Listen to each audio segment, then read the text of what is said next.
வணக்கம் மக்களே, இந்த வீடியோவில் என்ன பார்க்க போகிறோன்னா, இபிஎஃப்ஓ வரலாறு காணாத சாதனை 8.31 கோடி கிளைம்கள் செட்டில்மெண்ட் ஆனது. அது என்ன அப்படிங்கிறதுக்கான பார்ட் 1 வீடியோ தான் இது. நம்ம சேனலுக்கு யாராவது புதுசாக வந்திருந்தீங்கன்னா மறக்காமல் நம்ம சேனலை சப்ஸ்கிரைப் பண்ணி பெல் ஐக்கானை கிளிக் பண்ணி வச்சுக்கோங்க. இந்த வீடியோக்கு ஒரு லைக்கை மட்டும் கொடுத்துடுங்க. வாங்க வீடியோக்குள்ளே போகலாம். இது வந்து பார்த்தீங்கன்னா பார்ட் 1 வீடியோ. இந்த வீடியோவில் என்ன பார்க்க போகிறோன்னா, ஃபினான்ஷியல் இயர் 2026 இபிஎஃப்ஓட சாதனை கிளைம் செட்டில்மெண்ட் என்ன அப்படிங்கிறது தான் பார்க்க போகிறோம்.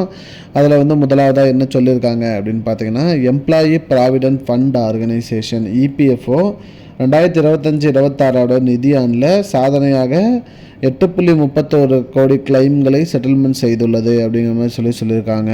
அதாவது கடந்த நிதியாண்டு 2025-26 8.31 கோடி கிளைம்களை செட்டில்மெண்ட் பண்ணியிருக்கு அப்படிங்கிற மாதிரி சொல்லியிருக்காங்க.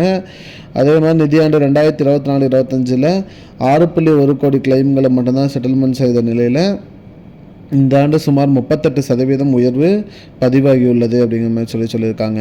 இந்த கிளைமில் வந்து பார்த்திங்கன்னா 5.51 கோடி கிளைம் வந்து அட்வான்ஸ் அல்லது பார்ஷியல் வித்ட்ராவல் வகையை சேர்ந்தவைன்னு சொல்லியிருக்காங்க என தெரிவிக்கப்பட்டுள்ளது.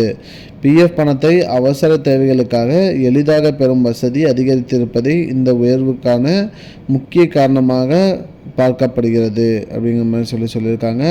மத்திய தொழிலாளர் அமைச்சர் மன்சுக் மண்டவியா இந்த தகவல்களை அதிகாரப்பூர்வமாக வெளியிட்டுள்ளார் அப்படிங்கிற மாதிரி சொல்லியிருக்காங்க. இபிஎஃப்ஓ வரலாற்றில் இதுவே அதிகபட்ச ஆனுவல் கிளைம் செட்டில்மெண்ட் என கூறப்படுகிறது. அதாவது பார்த்திங்கன்னா 8.31 கோடி கிளைமே வந்து பார்த்திங்கன்னா அதிகபட்ச கிளைம் அப்படிங்கிற மாதிரி சொல்லியிருக்காங்க.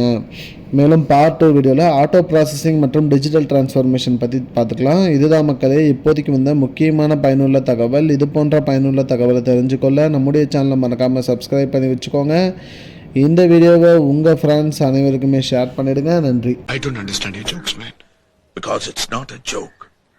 முன்ன பொண்ண தெரியாத ஒரு பையனுக்காக விடுற அந்த மனசு இருக்க, அதான் கடவுள்.